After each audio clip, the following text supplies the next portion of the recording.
ನಮಸ್ಕಾರ. ವಿದುರವಾಣಿಯ ಈ ಸಂಚಿಕೆಯಲ್ಲಿ ನಾವು ಮತ್ತಷ್ಟು ವಿದುರ ನೀತಿಯ ಹೊಸ ಮುಖಗಳನ್ನು, ಹೊಸ ವಿಷಯಗಳನ್ನು ತಿಳಿಯುವ ಪ್ರಯತ್ನವನ್ನು ಮಾಡೋಣ.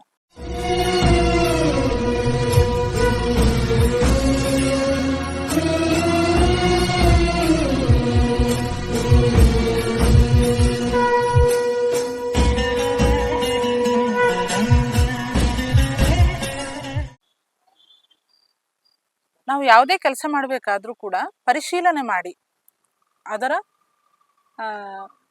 ಪರಿಣಾಮ ಏನಾಗಬಹುದು ಅನ್ನೋದನ್ನು ನೋಡಿ ನಾವು ಕೆಲಸವನ್ನು ಮಾಡಬೇಕು ಅನ್ನೋದನ್ನು ಹಿಂದೆ ಕೂಡ ನಮಗೆ ತಿಳಿಸಿದ್ರು. ಇದನ್ನ ನಾವು ಇಂಗ್ಲಿಷ್ನಲ್ಲಿ ಕೂಡ ಮಾತಾಡುವಾಗ ಥಿಂಕ್ ಬಿಫೋರ್ ಇಂಕ್ ಅಂತ ಹೇಳ್ತಾರೆ. ಏನಾದ್ರೂ ಒಂದು ಇಂಕ್ ಅನ್ನೋದು ಒಂದು ಸಣ್ಣ ಉದಾಹರಣೆ ಅಷ್ಟೇ. ಬರೆಯೋ ಮುಂಚೆ ತುಂಬಾ ಯೋಚನೆ ಮಾಡಿ ಬರಿ ಅಂತ. ಯಾಕಂದ್ರೆ ಅದು ಮುಂದೆ ಏನ್ ಪರಿಣಾಮ ಬೀರುತ್ತೆ ಹೀಗೆ ಬರೆಯೋದ್ರಿಂದ ಅನ್ನೋದಕ್ಕೆ ಆ ಮಾತನ್ನ ಹೇಳಿದ್ದು. ಇಂಕ್ ಅನ್ನೋದು ಇಲ್ಲಿ ಕೇವಲ ಬರೆಯೋದು ಅನ್ನೋ ವಿಷಯ ಮಾತ್ರ ಅಲ್ಲ, ಯಾವ ಕೆಲಸವನ್ನು ಕೂಡ ಆಗ್ಬಹುದು. ಈಗ ನಾವು ಮುಂದೆ ಹೆಜ್ಜೆ ಇಡ್ಬೇಕಾದ್ರೆ ಯೋಚನೆ ಮಾಡಿ ಹೆಜ್ಜೆ ಇಡ್ಬೇಕಲ್ವ. ಮುಂದೆ ಏನಿದೆ, ಆ ನೆಲ ಗಟ್ಟಿ ಇದೆಯೋ ಇಲ್ವೋ, ಕುಸದೆ ಹೋದ್ರ ಒಳಗೆ ನಾವು ಅಲ್ಲೇ ಒಳಗೆ ಸಿಕ್ಕಾಕೊಂಡ್ಬಿಡ್ತೀವಿ. ಇದು ಎಲ್ಲ ವಿಷಯದಲ್ಲಿ ಆಗಿರ್ಬೋದು. ಒಂದ್ ಕಡೆ ಕೂಡ್ಬೇಕಾದ್ರೆ ಯೋಚನೆ ಮಾಡ್ತೀವಿ, ಹೇಗಿದೆ ಜಾಗ, ಏನಿದೆ, ಅಲ್ಲಿ ಏನಾದ್ರೂ ಗಲೀಜಿದೆಯಾ, ಅಥವಾ ಅಲ್ಲಿ ಕೂಡೋದ್ರಿಂದ ನಮಗೆ ಇನ್ನೇನಾದ್ರು ಸಮಸ್ಯೆಗಳಾಗುತ್ತಾ, ಒಂದು ಕುರ್ಚಿ ಮೇಲೆ ಕೂಡ್ಬೇಕಾದ್ರೆ ಅದಕ್ಕೆ 4 ಕಾಲಿದೆಯಾ, 4 ಭದ್ರವಾಗಿದೆಯಾ, ಎಲ್ಲ ಯೋಚನೆ ಮಾಡ್ತೀವಿ. ಹಾಗೆ ಪ್ರತಿಯೊಂದು ಕೆಲಸ ಮಾಡ್ಬೇಕಾದ್ರೂ ಕೂಡ ಯೋಚಿಸಿ ಮುಂದೆ ಹೆಜ್ಜೆ ಇಡಬೇಕು. ಇದನ್ನ ನಾನು ಮಾಡ್ಲೋ ಬೇಡವೋ ಮೊದಲು, ಮತ್ತೆ ಮಾಡೋದ್ರಿಂದ ಎಂಥ ಪರಿಣಾಮ ಆಗತ್ತೆ. ಇದರ ಜೊತೆಗೆ ಇನ್ನೊಂದು ಹೇಳ್ತಾರೆ, ಮಾಡದೇ ಇರೋದ್ರಿಂದ ಏನಾದರೂ ಇದಕ್ಕಿಂತ ಒಳ್ಳೇದಾಗತ್ತಾ, ಎಲ್ಲವನ್ನು ಕೂಡ ಯೋಚನೆ ಮಾಡ್ಬೇಕು. ಮಾತಾಡ್ಬೇಕಾದ್ರೂ ಅಷ್ಟೆ, ನಾನು ಈ ಮಾತು ಆಡ್ಲೋ ಬೇಡವೋ, ಮೊದಲನೇ ಯೋಚನೆ ಇರ್ಬೇಕು. ಈ ಮಾತು ನಾನು ಆಡ್ಲೋ ಬೇಡವೋ, ಇದನ್ನ ನನಗೆ ಸಂಬಂಧಪಟ್ಟಿದ್ಯೋ ಇಲ್ವೋ. ಫಸ್ಟ್ ಇದು ನನಗೆ ಸಂಬಂಧಪಟ್ಟಿಲ್ದೇ ಇರೋದಾದ್ರೆ ನಾನು ಮಾತಾಡೋದೇ ಬೇಕಾಗಿಲ್ಲ. ಇಲ್ಲಿ ಸಂಬಂಧಪಟ್ಟಿದೆ, ಸಂಬಂಧಪಟ್ಟಿದ್ರು ಕೂಡ ಮಾತಾಡ್ಲೇಬೇಕಾ ಅಂತ ಮೊದಲು ಯೋಚನೆ ಮಾಡಬೇಕು. ಸಂಬಂಧಪಟ್ಟಿದೆ ಆದ್ರೆ ಮಾತಾಡ್ಲೇಬೇಕು, ಮಾತಾಡಿದ್ರೆ ಏನೋ ಒಂದು ಪರಿಣಾಮವನ್ನು ಬೀರತ್ತೆ ಅದು. ಆದ್ರೆ ಮಾತಾಡದೇ ಇದ್ರೆ ಇದಕ್ಕಿಂತ ಒಳ್ಳೆ ಪರಿಣಾಮ ಬೀರುತ್ತೆ ಅನ್ನೋದಾದ್ರೆ ಮಾತಾಡದೇ ಇರೋದೇ ಕ್ಷೇಮ. ಹೀಗೆ ಒಂದು ಕೆಲಸ ಮಾಡ್ಬೇಕಾದ್ರೆ ಇದು ನನ್ನ ಕೆಲಸನ, ಇದನ್ನ ನಾನು ಮಾಡೋದ್ರಿಂದ ಏನಾಗತ್ತೆ, ಇದನ್ನ ಮಾಡದೇ ಇದ್ರೆ ಇದಕ್ಕಿಂತ ಒಳ್ಳೆ ಪರಿಣಾಮ ಬೀರುತ್ತಾ, ಈ ಎಲ್ಲ ವಿಷಯಗಳನ್ನು ಕೂಡ ಅವನು ಆಲೋಚಿಸಿ ಮಾಡ್ಬೇಕು. ಇದರ ಅರ್ಥ ಕೆಲಸದಿಂದ ಹಿಂದೇಟಾಕ್ಬೇಕು ಅನ್ನೋದಲ್ಲ. ಇಷ್ಟೆಲ್ಲ ಯೋಚನೆ ಮಾಡಿ ಯಾರು ಮಾಡ್ತಾರೆ? ಇದಕ್ಕಿಂತ ಮಾಡದೇ ಇರೋದೇ ಕ್ಷೇಮ ಅಂತ ಯಾರಾದ್ರೂ ಪ್ರಯತ್ನವನ್ನೇ ಕೈ ಬಿಟ್ಟು ಕೂತ ಅಂತಂದ್ರೆ ಅವನಿಗೆ ಯಾವತ್ತೂ ಕೂಡ ಲಕ್ಷ್ಮಿ ಅವನನ್ನ ಹಿಂಬಾಲಿಸೋದಿಲ್ಲ.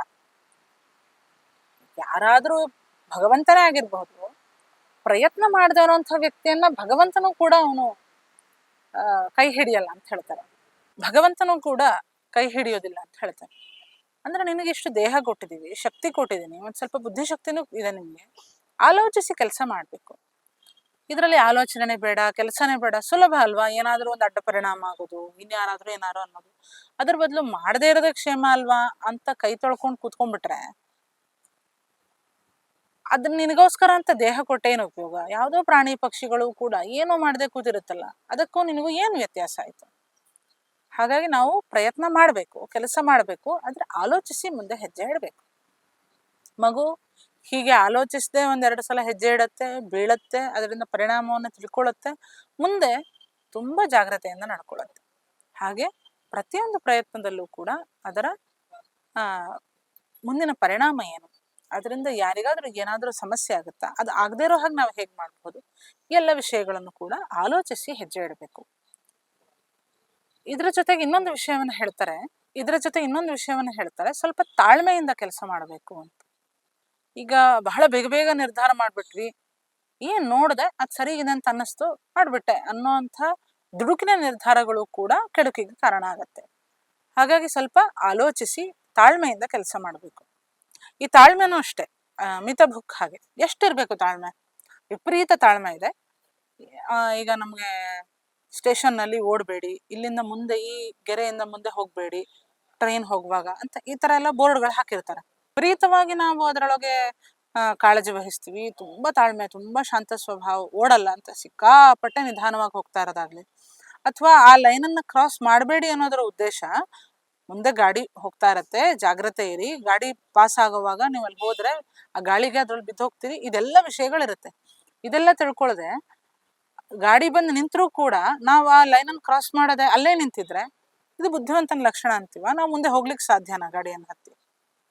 ಹಾಗಾಗಿ ಅತಿಯಾದ ತಾಳ್ಮೆ ಕೂಡ ಪ್ರಯೋಜನಕ್ಕೆ ಬರೋದಿಲ್ಲ. ಅದನ್ನು ತಾಳ್ಮೆ ಅನ್ನೋದಿಲ್ಲ, ಅತಿಯಾಗಿ ಮಾಡುವಂಥದ್ದನ್ನ ಅದೊಂದು ಸೋಮಾರಿತನದ ಸಂಕೇತನೋ ಅಥವಾ ಇನ್ಯಾವುದೋ ಧೈರ್ಯ ಇಲ್ಲ ಅಂತ ಅರ್ಥ. ಅದು ಮುನ್ನುಗ್ಗಿ ಕೆಲಸ ಮಾಡು ಅಂತಂದ್ರೆ, ಮುನ್ನುಗ್ಗು ಅನ್ನೋದರ ಉದ್ದೇಶ ಉತ್ಸಾಹ ಅನ್ನೋದು.